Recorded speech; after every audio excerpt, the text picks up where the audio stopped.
Morning. Today I'm starting a little different than usual here in my home office because with my today's guest Vojta we decided he will pick me up at home. The reason to do this was pretty simple. First, he's living really close to me, and the second, we're gonna drive a Japanese small off-roader. Vojta promised me an interesting route and I really hope we won't hit the road, at least not completely.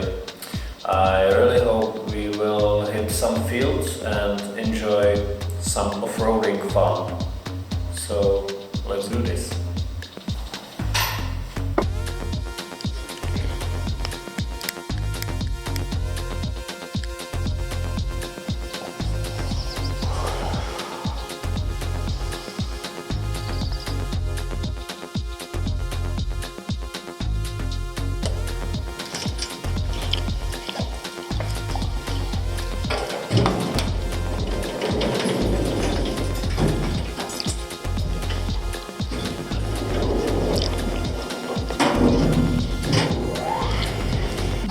Well, slight change because Vojta today is off the schedule, a taxi driver for his cousin.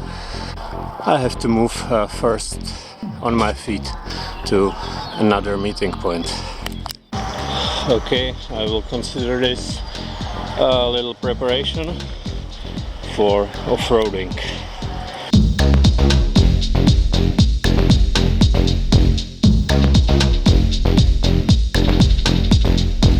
Tak jo, Vojta už je tady, takže já si to tady střihnu takhle s kratkou mezi stromy. Dobrý den. Já si tady udělám. Čau. Uklízej, v pohodě. Čau, čau. Čau. Zdar.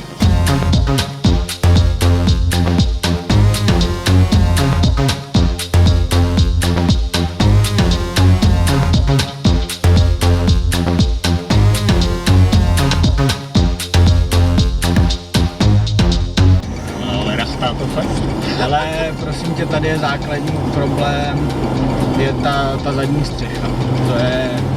To je jedna věc, proč to rachtá, druhá věc, proč to rachtá, je to rámový, máte ještě druhou nápravu, prostě. Jo, takže jak si jedem ze silnice, tak stejně vlastně nám nebude rozumět vůbec. Tak hned natočíme němej film. Nebo rastavej film. To jsem ještě netočil. Ale všechno je jednou poprvé.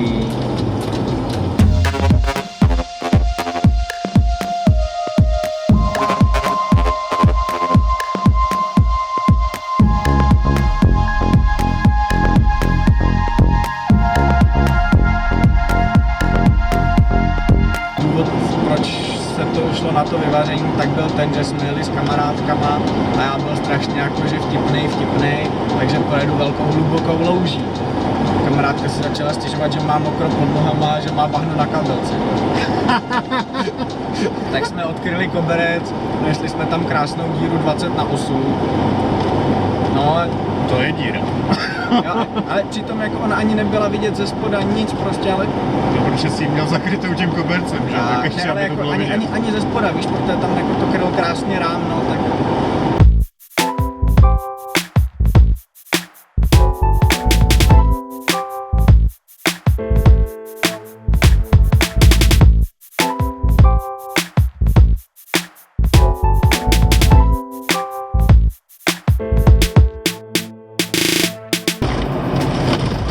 Pár takových lehkých váh, ale nic extra závažného. Ale který auto nemá vady. Já to říkám, auto, který nemá vady, není správný auto. Jediný auto, který nemá vady, je to, který ještě nebylo někomu prodaný. Nový auta, to jsou vadný úplně od začátku. A to je zase jiná věc, že to už nepovažuji za auto, to už je počítač na kolečkách. Takhle, no to je druhá věc. Já jsem perfekcionalista, já to přiznávám, jo, ale zase Ne, že bych byl jako úplně nějak extrémní, hlavně jak to funguje, ať to auto jezdí, brzdí, v mém případě ať i troubí. Máš tam takový ten melodický? Ne, ten mám na cestě teprve. To jsme se s klukama hecli. Takže bude Saint-Tropez, jo. A prosím tě, řešil jsem, jestli Dixie-Horn nebo La Cucarachu a ve chvíli, když jsem brouzdal po internetu, tak jsem našel Kaťušu, takže tam mám... Kamarád ten šel zase do Macareny. Nemám normální kamarády, já nejsem normální, nikdo z nás není normální. Tak to v létě vlastně se nám postaráte na akci o hudební produkci, ne? Jo, to je taky varianta. Trubkama.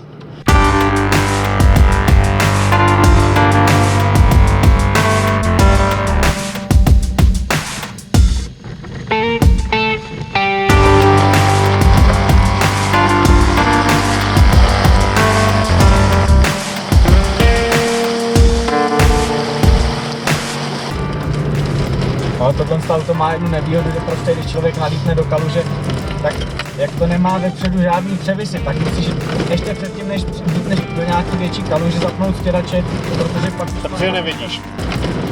A už nevidíme nic. Počkej, kam? Doprava. Doprava pojedu. Si nemůžu zvyknout na tu šaltpátku, jak je moc ke mně. To mě baví.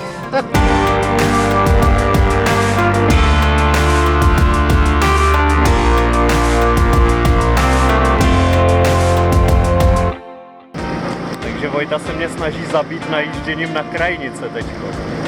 Já se nebudu snažit zažít. Ahoj. Jsme si dělali chodím venčit auto. Jo, takhle se venčí Vitara. A ona jako občas zvládá chodit i sama. A jako jede, jo.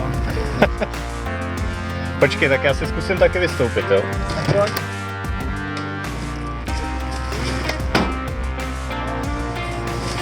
Počkej, uděláme si kolečko, aby bylo vidět, že jede fakt sama. To je na tom autě krásný. Počkej, a ještě jsem teda nenastupoval jako do jedoucího vozu. Tam na trojku se dá úplně v klidu, to prostě si takhle jdeš. Takhle si tam v klidu nastavíš. A jedeš do A to mělo vlastně ještě ty velký rámy naklokany vepředu, to ti pak dám fotku, ať ti tam aspoň můžeš dát do toho. Jo, takže ty jsi sundával rámek. No, já jsem je nesundával, to je... Já jsem s tím sejmul Felici pick-up. Jo, takže sundával, ale trošku hrubším způsobem. No, takže vlastně na tohle jako čuknul jsem to takovým způsobem, že vlastně je pravda, že ten rám zachránil, co se dalo. Jednou jedinkrát jsem s tím autem zkusil jet 160 a v životě už to neudělám. To jako ve Felicii se člověk naučí bát, v tom přijdou veškerý jako kudy sebe záchovy.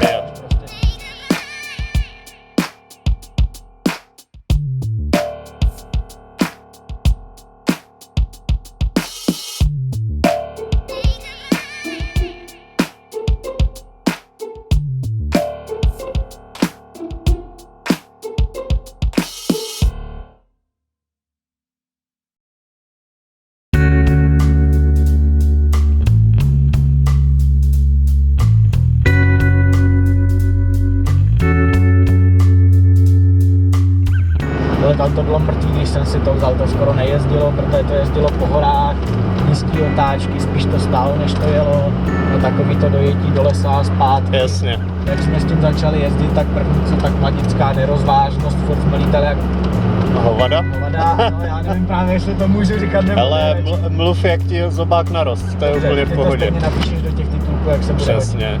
No. A takže prostě lítali jsme s tím jak blázni. První den, co jsem si to auto vzal, tak jakože si ho vezmu už sám na mě, tak to bylo strašně jako úžasný, že s kamarádem, že pojedeme fotit autobusy, vlaky, všechno. No a vyjeli jsme z takový jako pěšinky, kudy nikdo moc nejezdí. A najednou jako za náma běhli policajti, jo, a říkali, no my jsme se mysleli, jestli náhodou nejste vyžrali, protože jste běl od nikud nikam, pak se tam tak nějak motal, protože jsem měl nedovřený zadní dveře, že jo, takže člověk vystoupil, šel dobouchnout zadní dveře, protože mi tady blikalo světilko. No a to bylo jako první den, já jsem s tím měl najetých nějakých 60 km a už jsem byl první zastavený policajtem.